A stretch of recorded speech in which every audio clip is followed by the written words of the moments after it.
ঠিক আছে আমি ঠিক আর বসে বসে বসে বসে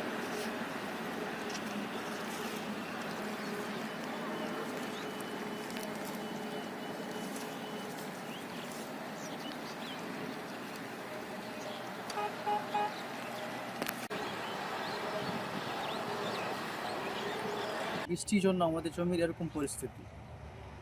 পুরো মাঠ জুড়ে দেখতে পাচ্ছেন যে আপনারা নিজেরই তরমুজ কীরকম ক্ষতির কীরকম সম্মুখীনে আমরা আছি।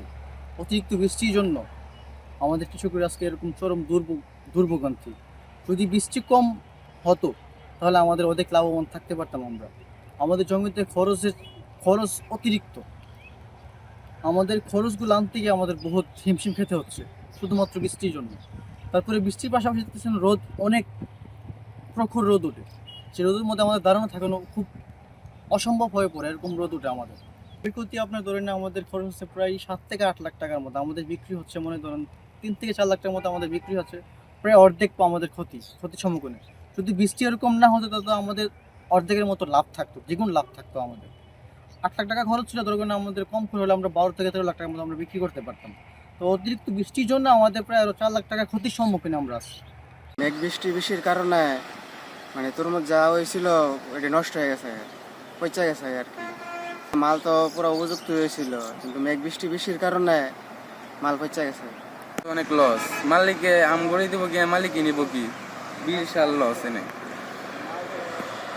দীর্ঘ যাবতীয় অনেকদিন ধরে কৃষি উৎপাদন করতেছি, তো এইবারের মতো কোনো সময় আমাদের এত বড় লস হয় নাই কোনো সময়। মাল মাত্র ধরেই ছিল আর কি, যে বিক্রির সময় এখন। তো এই মুহূর্তে বৃষ্টির কারণে অনেক ক্ষতিগ্রস্ত হয়েছে আর কি। 4-5 টন মাল হইতো, অনেক তারিখে এমন দামি দাম যেত না, 1 টন বেশি যেত।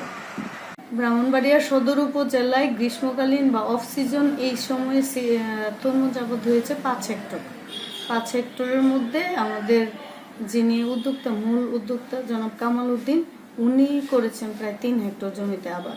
ওনাকে আমাদের পরামর্শ ছিল যে আপনি একটা তরমুজ চাষ করার পরে বিরতি দিয়ে আপনি অন্য একটা ফসল করেন, এভাবে ক্রপ রোটেশন করে বিভিন্ন প্রকারের এবং বিভিন্ন প্রজাতির ও ফ্যামিলির বা বর্গের আপনি ফসল চাষ করেন। এতে করে আপনার যে বালাইয়ের আক্রমণ এবং পচা যে রোগটা হয়, এই রোগের আক্রমণের হার কমে যাবে। তরমুজ খুব সেন্সিটিভ ফসল, এখানে যদি অতি বৃষ্টি হয় এখানে উইল্টিং এবং গোড়া পচা রোগে আক্রমণ করে। আমাদের ব্রাহ্মণবাড়িয়া সদর উপজেলায় যে সকল উদ্যোক্তাগণ গ্রীষ্মকালীন তরমুজ এবং বিভিন্ন ধরনের উন্নত মানের এবং উচ্চ মূল্যের সবজি চাষ করেন, তাদের তালিকা ক্ষতিগ্রস্ত কৃষকের তালিকায় অন্তর্ভুক্ত করা আছে। সামনে সরকারের কাছ থেকে আমরা যদি কোনো ধরনের প্রণোদনা, পুনর্বাসন বা কোনো ধরনের অনুদান পাই, তাহলে তারা অবশ্যই এই ক্ষতিগ্রস্ত তালিকা হতে এই অগ্রাধিকার ভিত্তিতে সুযোগ সুবিধা পাবেন।